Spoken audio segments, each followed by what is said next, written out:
Trump രണ്ടാം വട്ടവും അധികാരത്തിലെത്തിയതിന് ശേഷമുള്ള നെതന്യാഹുവിന്റെ രണ്ടാമത്തെ വൈറ്റ് ഹൌസ് സന്ദർശനമാണിത്. നെതന്യാഹുവുമായുള്ള കൂടിക്കാഴ്ചയ്ക്ക് മുൻപ് French president Emmanuel Macron, Egyptian president Abdul Fattah al Sisi, ജോർദാനിലെ രാജാവ് അബ്ദുള്ള രണ്ടാമൻ എന്നിവരുമായി ട്രംപ് ഒരു ഫോൺ സംഭാഷണം നടത്തി. മിഡിൽ ഈസ്റ്റിലെ സംഘർഷങ്ങൾ ലഘൂകരിക്കുന്നതിനും ഇസ്രായേൽ ഹമാസ് യുദ്ധം അവസാനിപ്പിക്കുന്നതിനുമുള്ള ശ്രമങ്ങളിൽ മൂന്ന് നേതാക്കളും പ്രധാന പങ്കാളികളാണ്. ജനുവരിയിലെ വെടിനിർത്തൽ കരാർ അവസാനിച്ചതിനെ തുടർന്ന് കഴിഞ്ഞ മാസം ഇസ്രായേൽ സൈനിക പ്രവർത്തനങ്ങൾ പുനരാരംഭിച്ച ഗാസയിൽ പുതിയൊരു വെടിനിർത്തൽ കരാറിന് മധ്യസ്ഥത വഹിക്കാനുള്ള ശ്രമങ്ങളെക്കുറിച്ചാണ് ഇരു നേതാക്കളും സംസാരിച്ചത്.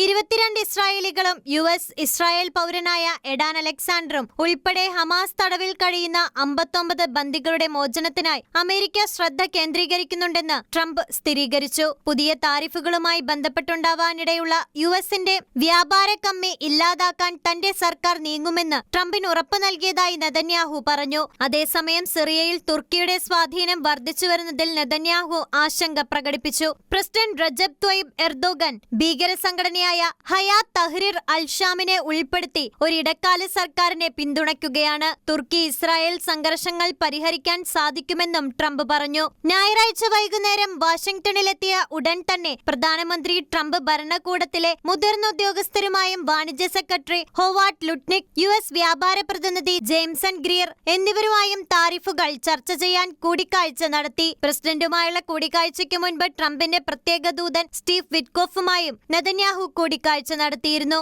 ഇന്റർനാഷണൽ ഡെസ്ക്, ഷെക്കേന ന്യൂസ്.